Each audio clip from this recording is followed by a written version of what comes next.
happy to see everyone.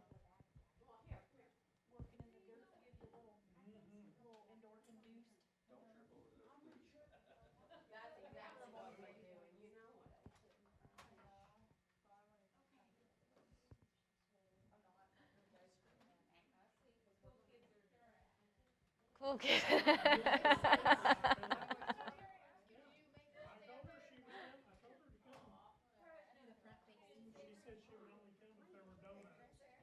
Who said that? Morgan. Right. All right. We're all here. I don't think there's anyone else coming. Are we good, Ryan? Perfect. Well, thank you so much for joining me today. We also have people joining us live from out there in the other locations. So I'll introduce myself. I am Molly Kasserman. I'm the Health and Wellness Coach here at National. Today, I just want to take about maybe 20 minutes of your time to go over the 8 R's of gut and whole body health, part 1. For those of you that have already maybe spoken with Dr. Lewis after getting your labs done, he may have given you this handout of the 8 R's of gut health. And so we're actually going to break this down into 8-part segments. So that way we can really focus on each and every one of them to really hone in on our gut health. So before we get really started into part 1, why does a healthy gut matter? And I'm actually going to ask that for you if anyone wants to volunteer their answers. Why does a healthy gut matter to you personally? Makes your whole body feel better. Absolutely. So if you look here with the gut health axis, your gut health actually with your brain, stress and anxiety, heart health, skin, oral health, liver, immune system, and hormones. It helps govern. All right, so about 95% of our serotonin, which is a hormone that helps boost our mood, is made in the gut. 70% of our immune system is also located in the gut. 90% of illnesses linked to an unhealthy gut. That includes insulin resistance, obesity, heart disease, and arthritis. So if you're noticing that you have any of these ailments going on, please shoot me a message. So that way we can start to talk about this and getting you to feel more optimal.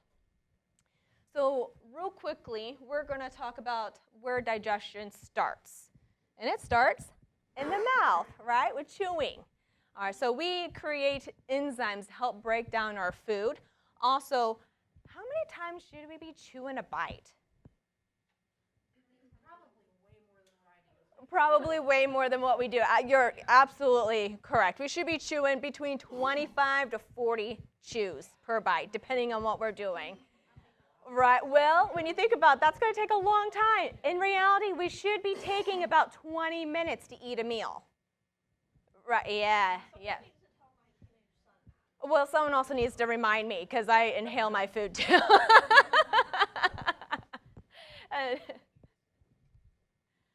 All right, so also just real briefly, we're going to go over why we need strong stomach acid. Okay, what does stomach acid do for us? So we're talking about digestion, right? We got to chew that food, and then it breaks down the food. Absolutely. So what's also why we need high acidity in our stomach? Break down food and to kill bacteria. Absolutely, absolutely. So we've got good stomach bacteria likes that high acid. Bad bacteria likes that low acid. Okay, that's where that immunity and everything kind of comes in play. Also, if you are noticing, say, every morning you wake up feeling kind of nauseous, maybe you feel like you want to throw up in the mornings,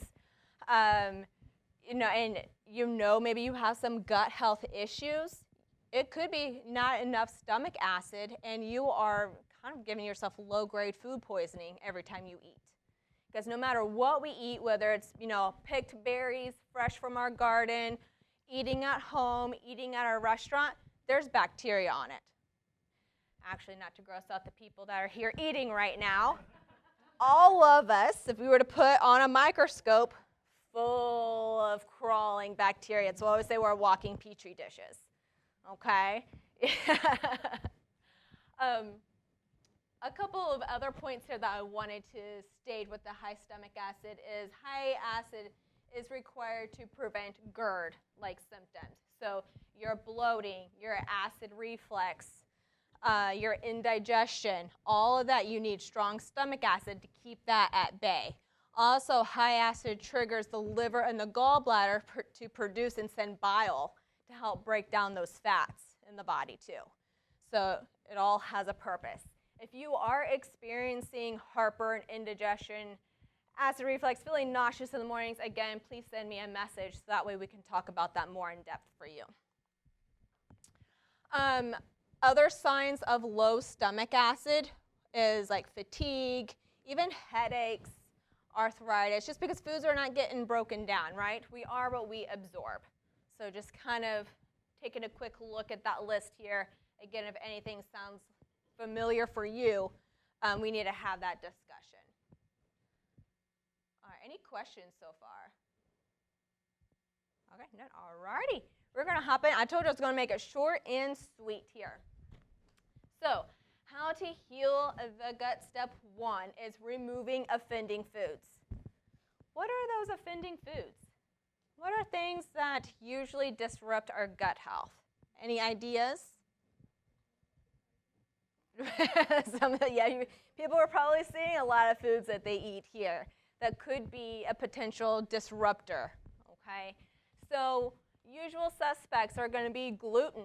So things like your pastas, your breads, food additives, inflammatory seed oils, processed prepackaged foods, trans fat, honestly what we eat at most restaurants, we'll just be honest here. And then for some people, dairy, and that's because of the slow release of casein protein found in dairy may inflame the gut.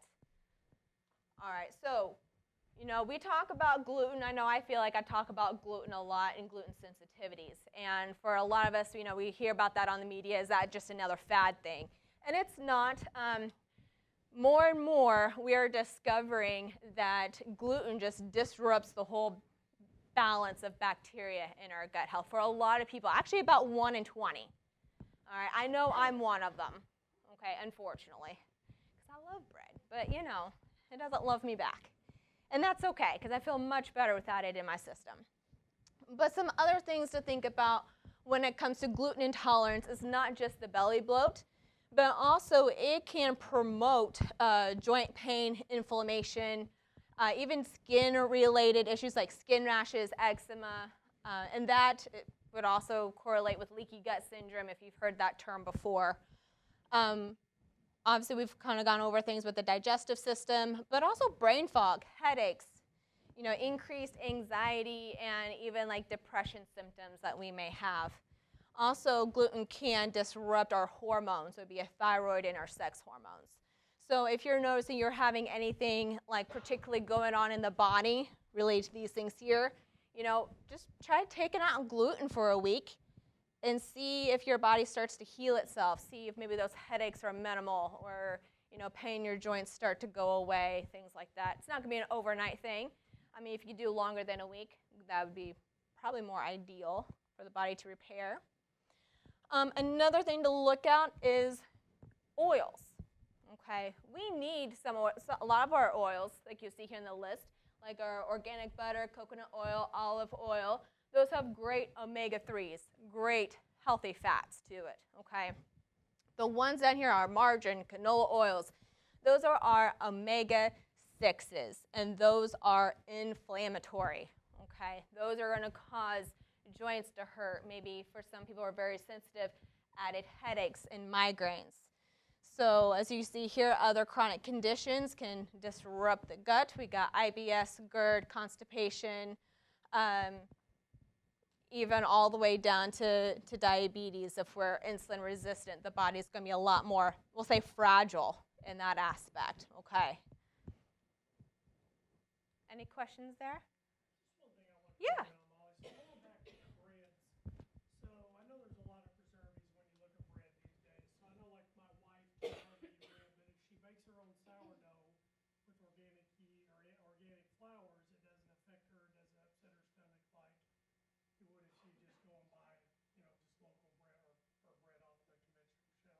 Yeah, absolutely. For those of those that are live that may not heard that question is what about baking your own bread and how it doesn't maybe hurt or the digestive system is bad? And that's absolutely true.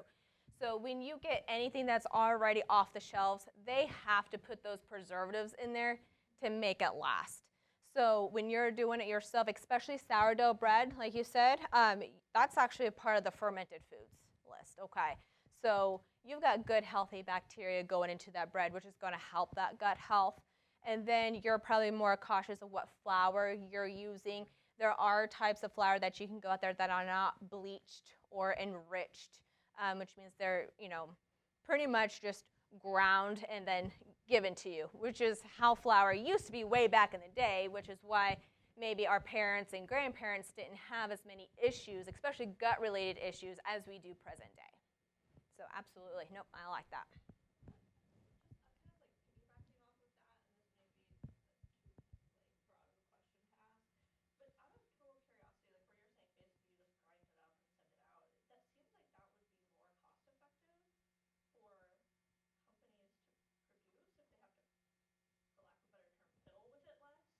Right. Yeah.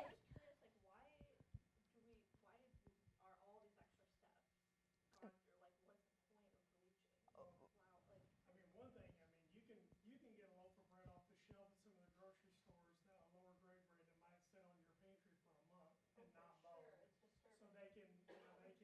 So it can last so long, yeah. Mhm. And it's also back when I was in the grocery industry, I asked the same question similar with Daisy. Daisy is a very clean, low ingredient, and the answer that I got from the Daisy manufacturer was it was cheaper to buy the artificial ingredients than it was to buy like whole milk. So I'm sure it's the same way. Last year we grew our own wheat. So we grew our own wheat and harvested it and made our own hard, organic, hard red wheat. So there's a lot of work that goes into it. It would have been much cheaper and easier to go, yeah, much easier to go and buy it off the shelf. No, absolutely. So to answer, it's the processing, the time, the trying to make the money. They actually, when they do kind of bleach and everything, it is a way of preserving, and then they add in synthetic, vitamins and stuff to it, yeah, to try and take out or to put back in what they took out. Doesn't seem to make much sense, but yeah, there you go.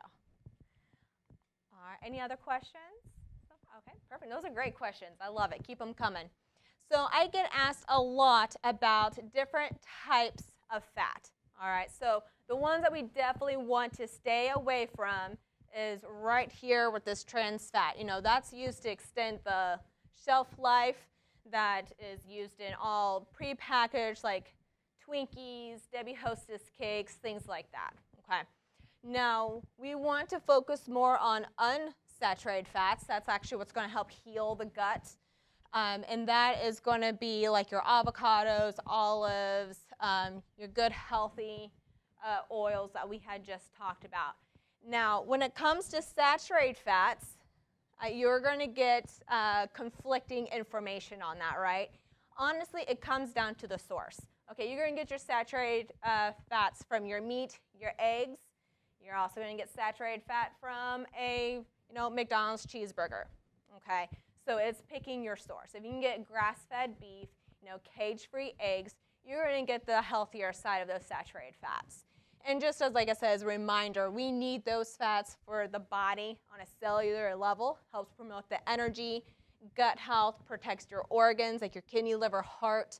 Helps absorb fat-soluble vitamins. That is crucial, okay? If you're taking a cod liver oil, a vitamin D, you need to take it with a meal that contains fat so that way it can be absorbed properly. Also helps regulate blood glucose levels. When you eat fat, it is the last thing that kind of gets digested on through, so it keeps you feeling fuller longer. So if you're having issues with like cravings and wanting sugar and things like that, adding more fat in your diet can help offset those. Okay. Oh, and also production of hormones. That's also really important here. If we get our cholesterol too low or not eating enough of these good healthy fats, we're not going to produce those sex hormones properly. So thinking about, as we age, guys with the lower testosterone in women with going into menopause with the lower progesterone and estrogen and stuff like that. We need to make sure we're keeping up with those good healthy fats. All right, so all that information. How can I tell if I'm having some issues with food sensitivities? Okay, what if I don't want to go through the process of a 14-day kind of detoxing from all of those foods, and I just want to know what foods I need to avoid? You can actually take a test. It's very simple here. I really like this company here by Check My Body Health. I know a few people have tried this and really have liked it and got a lot of great results from it. Right now they have a special on for about $43, and it's just a hair strand sample. And it comes back telling you, and green, these are the foods that are good for your body. Orange, these are the foods that maybe cause some irritations. And then red, these are the foods that you probably should avoid because they're causing, whether it's gut issues or any kind of sensitivities throughout the body. So it was really neat and eye-opening, I think, for a lot of people. Because just because one thing is healthy for one, we're just going to give an example of apples. Apples are healthy, right? Not everyone's body likes apples, okay? Just like grains in itself is healthy, but, I am gluten sensitive, so I cannot eat barley, just straight barley. I have to go for quinoa. So it's going to be different for everybody. So if you already know and already have that mapped out, that is one way that can actually really help you. Also, a couple of other testing that we do is part of your CDT panel. So that is your ESR. You're all familiar with ESR, right? So they take your blood, they put it in a test tube, they look it over for about an hour, and they see how many red blood cell platelets stack on top, right? So it's actually more for a stroke risk marker, but we use it for seeing if you're absorbing your minerals, because you should have a very low ESR number. That means those red blood cell platelets are bouncing off of each other, okay? So if you have a higher ESR, that means we're probably not either, one, not getting enough minerals in, or two, absorbing those minerals. Another one is your CRP. So that's how much inflammation is going on through your body, through blood work here. So gluten and insulin resistance can raise your CRP. So that might be another, say, motivator to maybe try to go gluten-free. Also, some other supplements that can help with your CRP is K2, cod liver oil, CoQ10, and vitamin C from vegetables. All right. Any questions there? No? All right. You're all still with me. Dr. Lewis has a set of recommendations. And like I said, what I just talked about here, last couple of slides, are all part of this 8R document. So trying our best to not eat out. And that's going to be very hard, especially for people that are on the road, right? So as much as you can, try and buy organic, grow your own food, wash everything with filtered water.